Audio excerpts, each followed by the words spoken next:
అందరికీ వందనాలు. బాగున్నారా అండి? మరి అందరికీ హ్యాపీ న్యూ ఇయర్. ఈ 2026 సంవత్సరంలోకి అడుగు పెట్టడానికి దేవుడు మన పట్ల ఎంతో కృప చూపించినందుకే దేవాది దేవునికి మహిమ కలుగును గాక.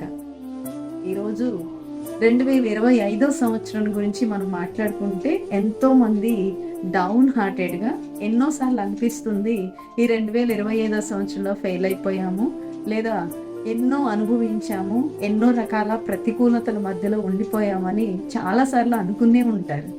కానీ అలా అని ఆ సంవత్సరము ఆగలేదు, ఆ క్యాలెండర్ని మనం తీసేసాం.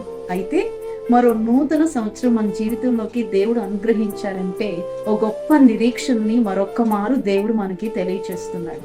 అందుకే యెషయా గ్రంథంలో ఓ మాట ఉంది కదా, నేను ఉద్దేశించినట్లు నిశ్చయముగా జరుగును అంటారు ప్రభు. అంటే ఆయన ఉద్దేశించింది, ఆయన మన పట్ల వేసిన ప్రణాళిక, ఆయన మన గురించి ఆలోచించిన ఆలోచనలు ఏది వృధాగా పోలేదు. ఒకవేళ సంవత్సరం మారింది కదా అని ఎక్కడ జరగదో అని భయపడద్దు. జరగకుండా మానదు. సంవత్సరాలు మారినా, రోజులు మారుతున్నా, నెలలు మారుతున్నా దేవుని యొక్క ప్రణాళిక, దేవుని యొక్క చిత్తము ఎన్నటికీ మారదు.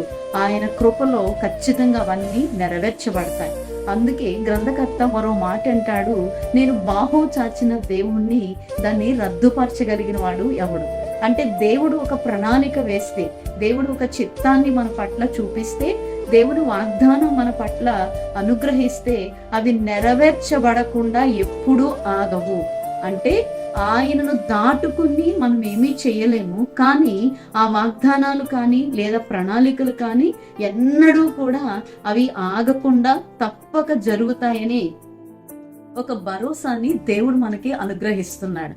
అందుకే ఈ 2026 సంవత్సరంలో సంతోషంతో దేవుణ్ణి మహిమపరుస్తూ మన దేవుడు మనకున్నారు, ఆయన మన పట్ల గొప్ప ప్రణాళిక వేశారు, ఆయన మనకు విజయాన్ని ఇస్తారు అనే ఒక ధైర్యంతో అడుగు ముందుకు వేయండి. ఒకవేళ మీరు మీ కుటుంబం వేసుకున్న ప్రణాళికలు, తీసుకున్న నిర్ణయాల్లో మీరు ఒకవేళ ఫెయిల్ అయిపోయి ఉంటారు. ఎందుకంటే మనం మనుషులు.